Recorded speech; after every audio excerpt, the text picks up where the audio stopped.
Hey everybody, welcome back. So I've got some portable pandemic preps for you, some updates to the situation with the coronavirus, and some websites for you to monitor to keep informed on it.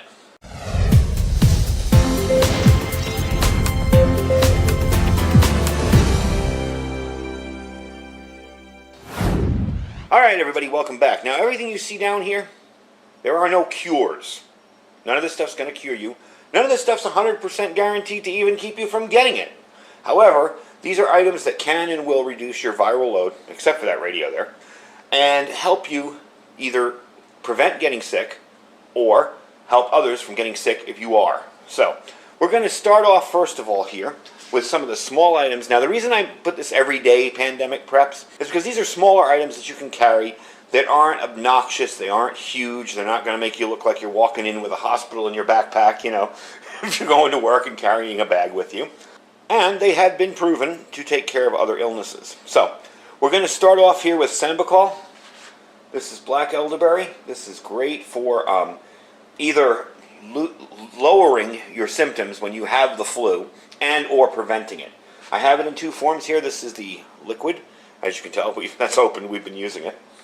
And these are the tablets. I taped it closed for the thumbnail. But, take a look here. These tablets here. And you will take one or two of these a day. Let me find out for sure on this. So, there it is. You're going to dissolve one of these in your mouth once a day, every 4 hours, and they will prevent you from having either worse flu symptoms or they'll build up your immune system. Sembicol it's awesome. I've used this during every flu season, and it seems to do a good job keeping the bugs away and building up your immune system. So it's a really good thing to have. Next up, now we've gone with these. These are just the generic, I think these are Walmart brand, whatever, wet ones. They kill 99.9% of germs. Of course, somebody in the comments will tell me, wait, coronavirus is that 0.1%. You know, regardless, these clean up your hands pretty well. They have an antimicrobial agent that cleans them out, and I'm not even going to try to say that. Benzaclonium. Okay. Regardless, they work very well. They will clean up your hands. Plus, they're also handy for just cleaning up your hands every day. Again, all this stuff is awesome for what we're dealing with now, but it's also good every flu season. Alright, next up, this stuff here. These are Clorox wipes. They say right on the package, kills human coronavirus. If you can see that there. A lot of people mistook that from saying, how did Clorox know we were going to have the coronavirus?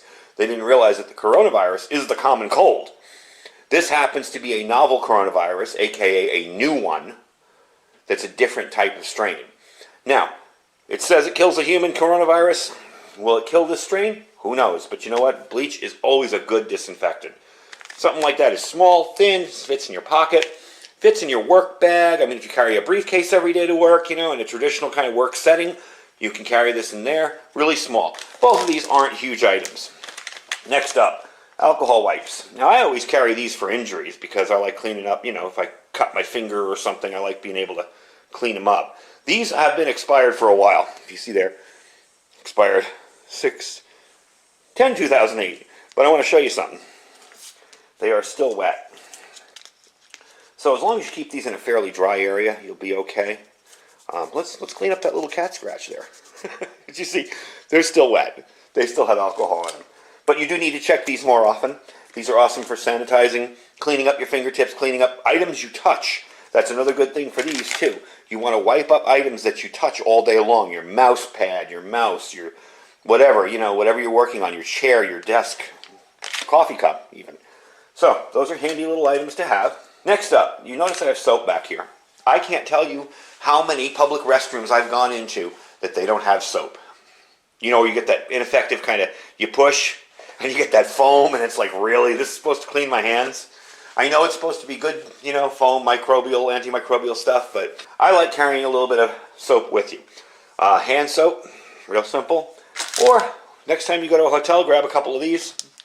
Whatever. Good hand soap will definitely help you out a whole lot.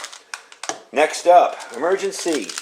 Another thing that I use and we use in our house, I'll drink one of these a day in a regular sized water bottle, you know. Shake it up really good. got vitamin C in it, and it definitely has a lot of immune support for your system. Again, nothing here is going to cure you if you already have it. What we're looking at is things you can carry with you that are small enough that can help you build up your immune system. Next up's kind of weird, maybe, a thermometer. Think you're running a little high temperature? Check it out.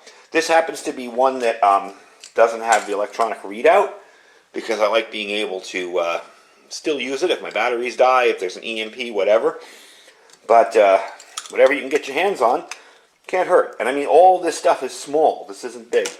Of course, hand sanitizer. There have been stories that it doesn't work. There have been stories that it does work. The CDC actually recommends hand sanitizer for this. So I would say a small little bottle like that can't hurt. You can always refill it. That's what I've done with this. I don't have my other bottle out here that I refill it with, but it's just a pump. You can always refill it. It's small, fits in your pocket. It just keeps your hands clean. Definitely a cool item to have. Next up, rubber gloves. Now that's not really squeezed down as much as I can squeeze it down. There's still some air in there. But again, it's a small little object you can stick in your pocket, you can stick in your work bag, whatever. If you carry a backpack every day for work, go in there. You wouldn't really use this until you were concerned that maybe somebody has the virus. Still, handy thing to have. And handy thing to use when you're wiping down all the stuff that you touch every day. Let's see, what's next? Oh, this really isn't a pandemic preparedness type thing, but this is a Reticus little tiny radio. If you go into my store, you'll see these. I think these are $11. It's got AM, FM, and weather band. The reason I say carry a radio, and the reason I have a little tiny one, is because it gives you information. This is good in any emergency. Has nothing to do with a pandemic. If there's an earthquake, if there's a flood, a fire, whatever, this kind of thing can help you get information. A small little radio, real simple to carry. I believe it takes AAAs, 2 AAAs. Not much to lug around. I got this for review. I reviewed it a while back, and since then my wife has commandeered it, and she loves it. So she carries it around with her everywhere in the house to play music on. But yeah, it's a handy little item to have for an informational standpoint. Last up, everybody's carrying around these big, huge masks. Okay, the big, you don't want to crush them down. They got, the face mask on them. These are available from 3M. I will try and find where they are, and I will put them in my store. I bought these at a gun show at their first aid table, and they were like $5 a pack. They are N95s.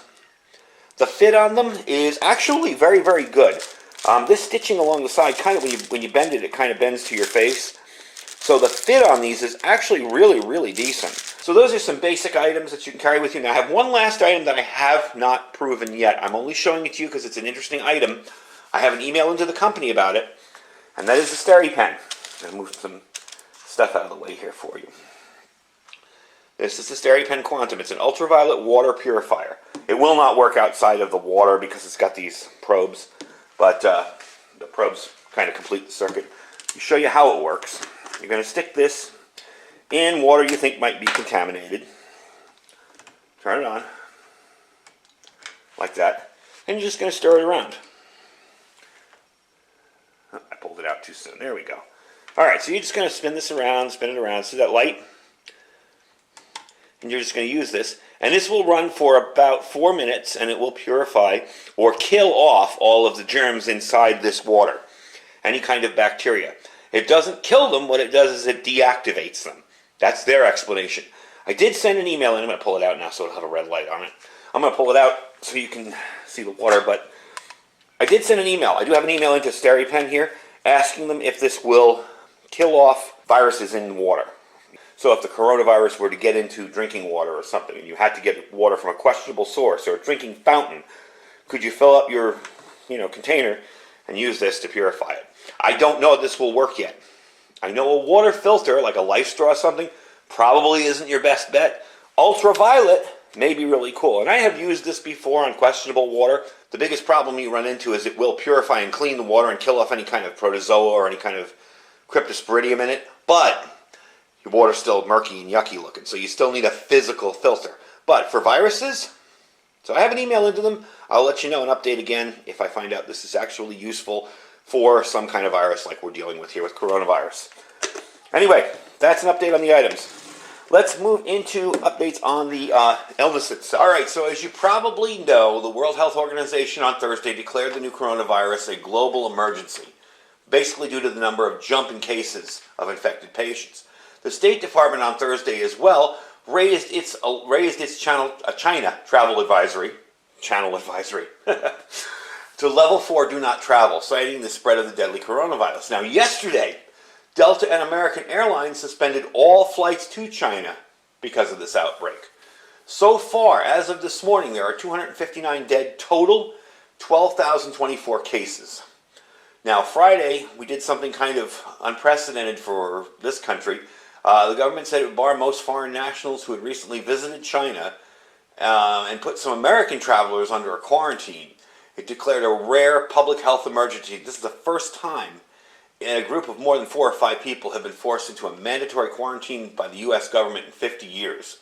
American evacuees from China are being quarantined at a military base for 2 weeks. So, we're going to go with this. First of all, I mentioned this before. This is from the CDC. Oh no, Health and Human Services, I'm sorry. This is your flu pandemic checklist. And I got it off the Health and Human Services website, but it's suggestions from the CDC. And yes, I got water on it. I mentioned this before in my previous video. You can download this and print it. And this is for all flu or any kind of pandemic, anything like that at all. Even your yearly flu season. So, kind of handy. Just wanted to show it to you. It actually is there. I will put the link down below so you can download it and print it. And you can keep like a checklist when you're going shopping. If you're brand new to this and you're kind of concerned, you can kind of do a checklist and run down and see what you need. All right, now I'm going to go directly with the CDC suggestions for prevention. And they say to wash your hands often with soap and water for at least 20 seconds. Use an alcohol-based hand sanitizer that contains at least 60% alcohol if soap and water are not available. Now here's the big one. Avoid touching your eyes, nose, mouth with unwashed hands. I have even caught myself doing it in the last few days, and I can't believe how much I do it. If you consciously pay attention to it for one day and see how many times you touch your face and your hands or your mouth or your eyes, you'll be amazed. You think, I don't do that. And then you think about it, and you're like, oh my God, I do that every 5 minutes, you know? So that's a good way to keep yourself from getting infected if your hands have any kind of bug on them. Avoid close contact with people who are sick. Of course, that's common sense. Stay home when you're sick. Don't go and spread it. Cover your cough or sneeze with a tissue, then throw the tissue in the trash. And clean and disinfect frequently touched objects and surfaces. So, we already went through that. I tell you, when you get to wherever you work, if you work at a desk every morning, go there, wipe everything down. Can't hurt. Yeah, you'll look like the office germaphobe for a few weeks, or however long this runs. But you know what? It might prevent you getting sick. You don't know who walked by that and sneezed on it 5 minutes before you got there. Something people have said to me, and I noticed this on my other video. They're like, well, 8 million people get the flu every year and 250,000 of them die. Some ridiculous statistics about the regular flu. And while that is true, one of the things they don't tell you about that statistic is a lot of those people are already immunocompromised. Their immune systems are already kind of screwy. They're very old. They have illnesses. And the slightest thing is going to kill them, and the flu does, unfortunately. Also, here's a big point that people leave out. The flu death rate, the regular everyday flu that we see every season, is about 0.02%-ish, around there. The coronavirus is about 2.2%-ish. Around that 2.2, 2.3% death rate. Much higher death rate, spreading much faster. So when people tell you, oh, it's just the flu, it's no big deal, the flu kills more people than this, why are you worried? Because this has potential to be bad. It may not be. But one of the reasons we're preppers is we look ahead and see what's coming at us, and we prepare for it. This may seem foolish to some people. I get that. But if washing my hands down with this thing every time I go to the bathroom or whatever, or every time I use the restroom or go to my desk or whatever, saves my life, then you know what? It was worth it. So, people think, oh, I can prepare for earthquakes, I can prepare for floods, whatever, but prepare for sickness? That's silly. No, you want to do this, trust me. And I run into that attitude a lot, when I tell people, hey, this is really bad, you might want to think about getting some extra supplies. Don't neglect food.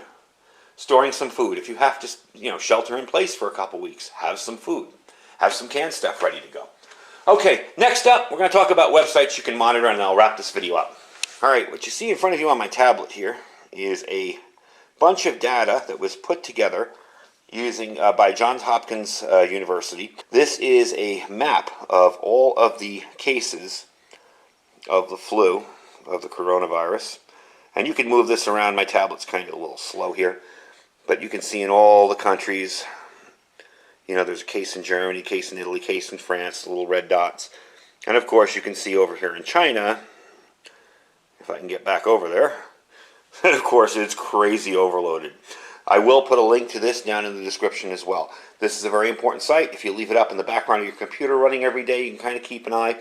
Around 9 o'clock Pacific time, 9 to 10, China updates its cases, and you'll see how many cases here, how many have recovered. That's an important number too. There's 287 people that have recovered out of 12,000. 259 deaths. So that's a very handy site. Let me pull up the other site here. Next up is BNO News. Now, some of you people may not know BNO News. They're very popular on Twitter. They also have a daily map and timeline where they track the coronavirus. You have all that information right down there.